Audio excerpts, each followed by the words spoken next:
नमस्कार दोस्तों, एक बार फिर से स्वागत है आप सभी का आपके अपने चैनल हाइपोथेटिक शिवम पर। काफ़ी समय से वीडियोस लेकर नहीं आ पाया हूँ मैं व्यक्तिगत कारणों के चलते, लेकिन अब फिर से मैंने कोशिश की है कि आप सभी के लिए नए नए टॉपिक्स के ऊपर वीडियोस में लेकर आऊँ। आज का जो विषय मैंने चुना है या चूज़ किया है वो समाधि के ऊपर है। समाधि एक ऐसा विषय है जिसको बहुत ज़्यादा डिस्कस किया जाता है स्पिरिचुअल लोगों के बीच में। कई सारी बुक्स आपको समाधि के ऊपर मिल जाती हैं, कई सारे वीडियोस आपको यूट्यूब पर मिल जाएंगे।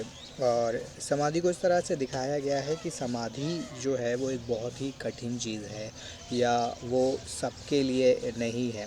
नो डाउट सबके लिए नहीं है, बट जितना कठिन उसको दिखाया गया है शायद उतना कठिन कहना सही नहीं होगा।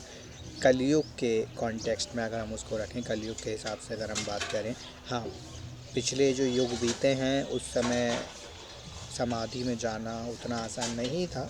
समय के हिसाब से, समय काल चक्र के हिसाब से तौर तरीके नियम बदलते हैं, हम सभी जानते हैं।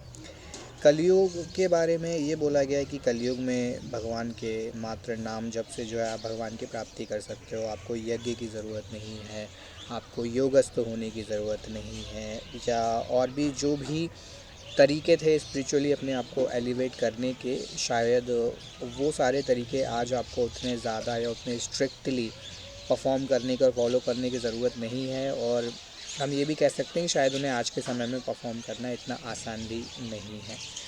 पहले क्या हुआ करता था कि यज्ञ किए जाते थे भगवान को प्रसन्न करने के लिए, कई सारे पुण्य कर्म किए जाते थे, पूजा व्रत आदि का समय था। एक समय में जब आप कथाएं सुनते हो, सत्यनारायण की कथा मान लीजिए कि सत्यनारायण की आप कथा सुनते हो, तो उन कथाओं के माध्यम से बताया जाता है कि जब आप व्रत को पूरा करते हैं तो जो फल की प्राप्ति है वो बहुत जल्दी आपको मिल जाती है।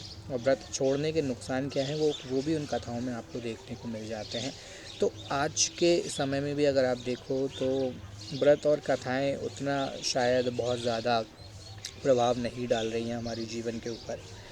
हाँ, व्रत करने से आपको पुण्य की प्राप्ति ज़रूर होती है, लेकिन अगर आप कहें कि आपके जीवन में कुछ बहुत बड़ा बदलाव आ रहा हो तो शायद ऐसा नहीं है। वो बदलाव हमें देखने को नहीं मिलते हैं। लोग पूरा जीवन निकाल देते हैं व्रत करते हुए, लेकिन वो जीवन में बदलाव उन्हें ड्रास्टिक चेंज जो है वो देखने को नहीं मिलते हैं। कारण यही है कि समय बदल गया है। सही चीज़ समाधि पर भी लागू होती है। तो जैसे कि हमारा विषय है समाधि के ऊपर, समाधि है क्या, और क्या समाधि को प्राप्त करना इतना कठिन है जितना बताया गया है, या इसको प्राप्त किया जा सकता है? तो बिल्कुल आसान तो नहीं है।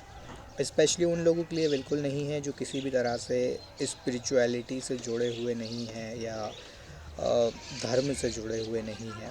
क्योंकि स्पिरिचुअली अटैच्ड होना, स्पिरिचुअली जुड़ना बहुत ज़रूरी है, चाहे आप किसी भी धर्म के हों। ज़रूरी नहीं है सनातनी हो, आप किसी भी धर्म के हों। स्पिरिचुअलिटी का कोई रिलीजन नहीं होता है, हम सभी जानते हैं।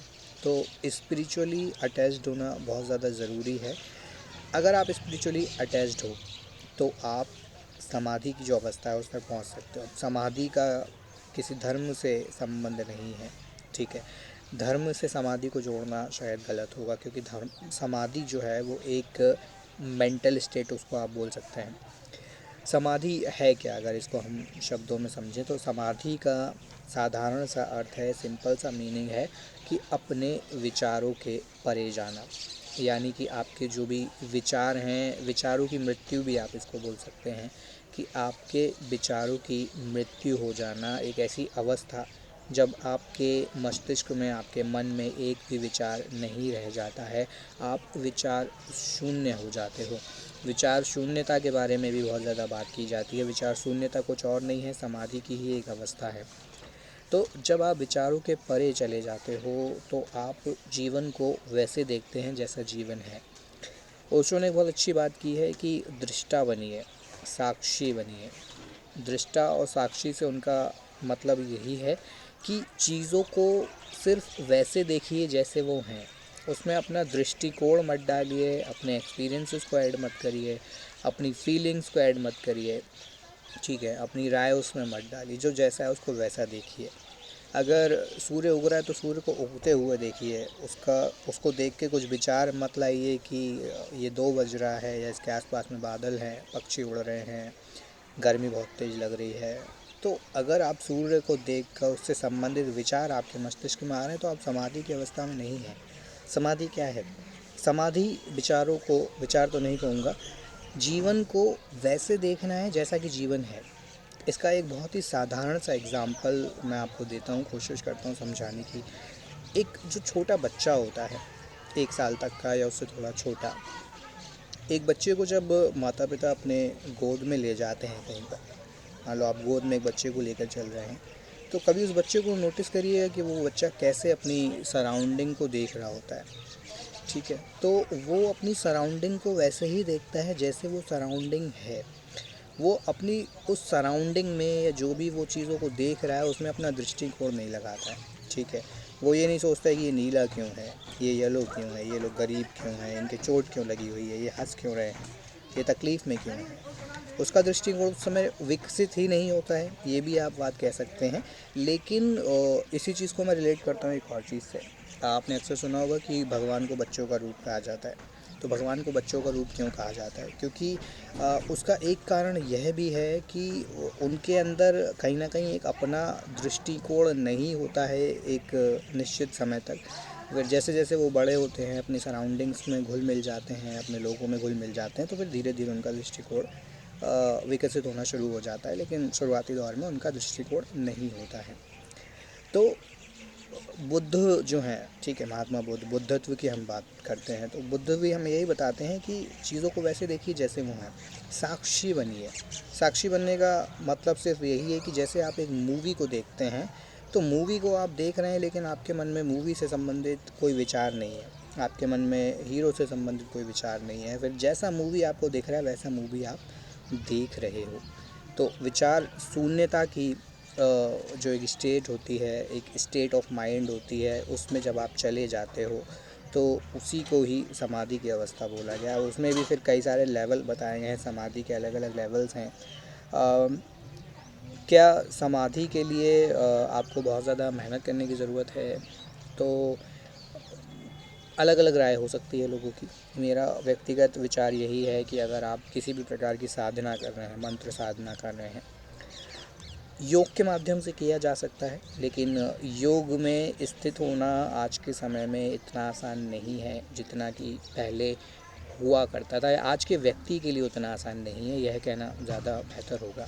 क्योंकि आजकल हम सभी भाग रहे हैं, तो योग के माध्यम से एक उस स्थिति को प्राप्त करना जहाँ पर जो है आप समाधि की अवस्था में चले जाएं, बड़ा ही मुश्किल है।